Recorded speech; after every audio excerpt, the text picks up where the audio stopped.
Hello everyone. Something happened this morning and I thought I would, morning. It's always this morning for me. It's kind of nighttime right now. Oh wow. Got the sun set over there. So, I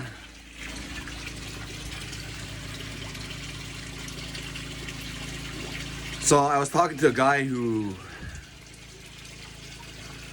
looked like he's seen a few snakes in his life, let's say. And we were talking about, the world, life, how things are going, and he said that he's like, the way things are going on in this world right now, we should just burn the whole thing down, Like, I never thought this way, but after seeing the atrocities and the horrors and what humans are capable of, we should just reset, bring the dinosaurs, bring the meteorites. I laughed when he said the dinosaurs. And I know a lot of people feel that way. So those are the people that I'm addressing this video to. And I know I was like that for a long time too. So I'll try to make this short because it's really, really, really important. Really important. What I said to him was, you could bring on the dinosaurs, the meteorites, you could wipe all humans, all life even on this planet, and life will regrow. And it'll start off with single-celled organisms. After a billion years or so, there'll be multiple-celled organisms, and next thing you know, you have evolution and fish, and next thing you have mammals, and eventually humans are back. Humans are going to be back, or at least one of the organisms will have evolved to the point where their brain has the capacity for self-awareness, which means that we can actually do things and question what we're doing while we're doing it, instead of just doing it automatically, which is what the entire life of an organism without self-awareness goes through. And honestly, I think a lot of humans go through that too. But anyways,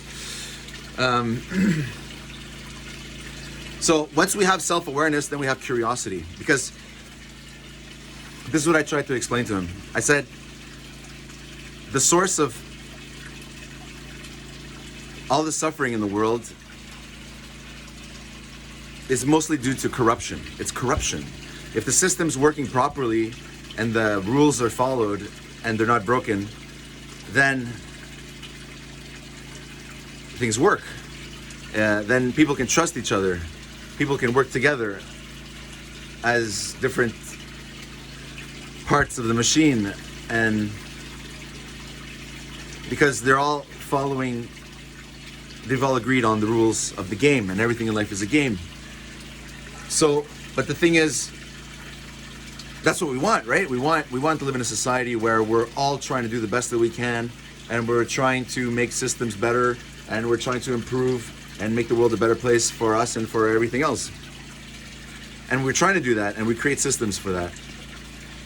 All kinds of systems, hierarchical systems, or corporate systems, or medical systems, all the games.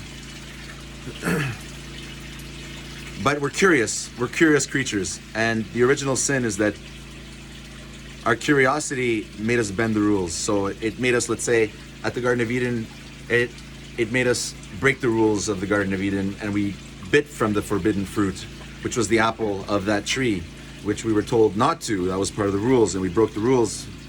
And once we broke the rules, we've entered another world. Because when you're obeying the rules, you live in a world of greatness. And in a world of greatness, what happens is that even the losers want to play the game again because they're always improving. And it's not about winning the game, it's about being the person that everybody wants to play with, because everyone's improving by being close to that person. So that's somebody who believes in greatness, and it plays the game of greatness. Now, if you bend the rules or break the rules or try to get rid of the rules because you're trying to win the game, now you're playing the game of power.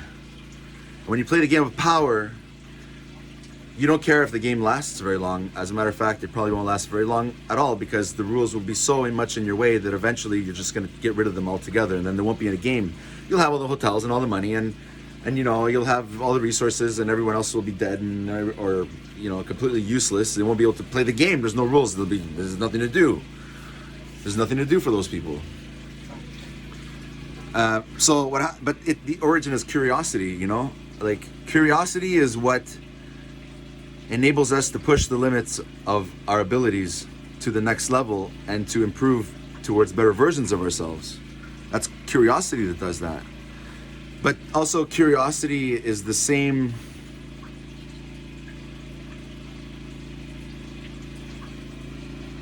it's the same potion that makes us bend rules or break rules or get rid of the rules altogether.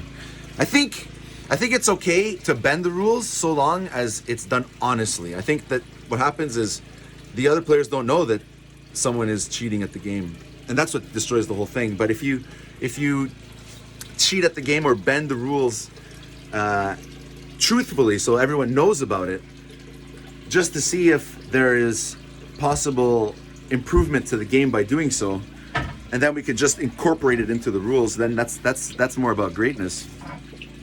So what I said to him basically is that the snakes are in us. We're always going to be curious, and you could wipe them us all out. We're going to come back, and the same problems are going to arise. We're not going to stop being corrupt. We're not going to stop being curious. We're not going to stop trying to bend the rules, and then we're going to break the rules, and then we're going to get rid of the rules. And then once you get rid of the rules, well, then you have fascism or communism, or you have a dictator or a tyrant.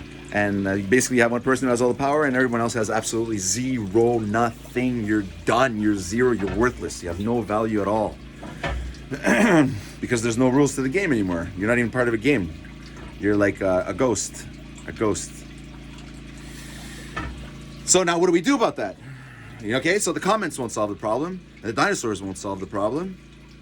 So what can we do to solve the problem? Well, we do what all the voices of our ancestors have repeatedly told us through stories and books and history and what they tell us is to pay attention, is to observe and to watch for what is. But you can't pay attention if you have knowledge, because knowledge is like a curtain, right? Because knowledge will give you a life vest and it will keep you afloat in an ocean of the unknown and chaos and darkness. So yes, knowledge will be that light or that boat that you can keep your feet dry on. But at the same time, knowledge is also because if you believe in this, then you can't see further than this, right? So you have to remove that in order to see further, to watch for what is, and then, you could put the blinds back on if you want. But when you pay attention, you can't do it with prejudice or with preconceptions or with anything. You're observing and you're watching for what is. And what you're doing basically is you're watching for corruption. You're paying attention for corruption. And then you have to speak the truth. It's it's at least what all Christianity has been telling us. And I know like people aren't religious and stuff, but Christianity is just basically, it's like somebody had to write a story about the history of mankind. And you can't write the whole history of mankind because it's boring as fuck. So you take the most exciting parts of that history of mankind, the parts that were significant, that if you would watch them, you could learn something from it. And they took all those parts in all of history and they put them all together and made this story that's not real, but it's still real because, it's hyper meaningful to us. It takes away the trivial stuff that would bore us to death and just keeps us focused on the important parts of life. So that's what, let's say, a religion like Christianity has been telling us through the Bible and whatever. But I'm not like... He also asked me, do you believe in God? And I'm like, well, I don't know if I believe in God or I don't believe in God, but I do believe that a snowflake isn't random. I believe that a flower isn't random. And the more I pay attention, the more I realize that everything I'm looking at isn't random. And what's intelligence? Intelligence is that which is not random. I mean, if you could stave off randomness, that's intelligence. Anything that has any geometry has intelligence behind it. And the truth is that what intelligence really is, and I hope I don't lose you people, is that it's the anti-dissipative force. Because everything in the universe dissipates. It's all about dissipation, entropy, corruption. Everything falls apart, everything breaks, everything dies. The universe is expanding. We're expanding. We grow from the inside out. We don't grow up from the out. Like, people aren't adding more flesh on top of us to keep us alive. We grow from the inside out.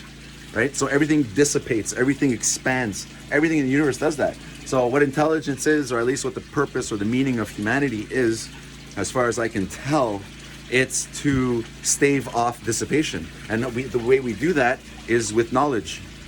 And the knowledge will keep something from dissipating a little bit more, you know? So your watch will last an extra year because the quality of the knowledge used to create that watch is a little better than the quality that was used to create the watch that you had before that watch. So now your watch is a little better, and the technology lasts a little longer, and civilizations can last a little longer, and they could like push away the fearful and the scary things of life due to our limitations in the unlimited universe. So basically and that's why we're obsessed with truth, because we're like, well, if knowledge makes things last longer and staves off dissipation, which is what we don't want to dissipate, which is a funny sentence, is we want incrementally richer and purer forms of truth, of knowledge, and eventually we know that it's so pure that it's like gold, so then we call it truth. And if we find the truth, then basically find immortality and the unlimited, because then it's the thing that staves off time infinitely. It staves off dissipation. So that's why we're all crazy about that whole truth thing. But as far as truth is concerned, because oh my God, there's two sorts of truth. There's two truths, really. I mean, there's more than that, but there's definitely not one truth, that's for sure. And the proof is that we have two brains, because we have two hemispheres. So we need a truth for one brain, we need a truth for the other, since both parts of the brain view the world completely differently. So one needs to understand the world in one way, and one needs to understand the world in the other, so they each need their truth. And one part of the brain sees how everything is separate and sees how everything is different from one another. Okay, that's the left hemisphere, that's the scientific brain. And we need to do that so that we don't go out and pet wolves and then they eat us and we're dead. You know, we have to be able to differentiate between one thing and the other. So that left hemisphere is extremely important. But of course, the left hemisphere gets us in trouble because then we isolate things and we don't pay attention to how everything's connected, and we end up in a tyranny and we believe in a utopia, and we end up in ideology and we're fucked. But then you have the right hemisphere, and the right hemisphere, well, the left hemisphere needs its truth, right? You still need the truth of things, right? You need the truth of science. You need the truth of rationality. But then you also need the truth of the right hemisphere. And the right hemisphere is the part that sees how everything's connected, how everything works together, how everything relates to one another. And that's the spiritual brain. And that part of the brain doesn't give a shit so much about what things are. What it really cares about is how do we act with those things. You know, we're living organisms. We're not inanimate objects. We have a pulse. We have interests. There are things we like to do, things we don't like to do. We need to move. We're not going to sit in a chair for eternity till we rot and die. Like, we're organisms. And so because we're organisms and we have to move, that means that we have to know, well, what do I do next? Well, what's the next move? Should I move this way? Should I move that way? One way is better than the other, right? So our right hemisphere sees how everything is connected to one another and how we relate to the whole, so we know how to move and how to act with what is. So we need both truths. We need a spiritual truth and we need a scientific truth. Oh boy, that's enough for now, 13 and a half minutes. I don't even know if people watch videos that long. And I gotta get to work. All right, well, make a good day. I hope I didn't bore you to death. I haven't seen one person watch my videos yet.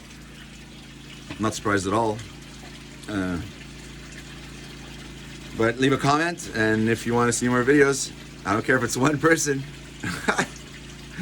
Hey, one person can change the world, so make a good day, because you can't have a good day if you don't make it.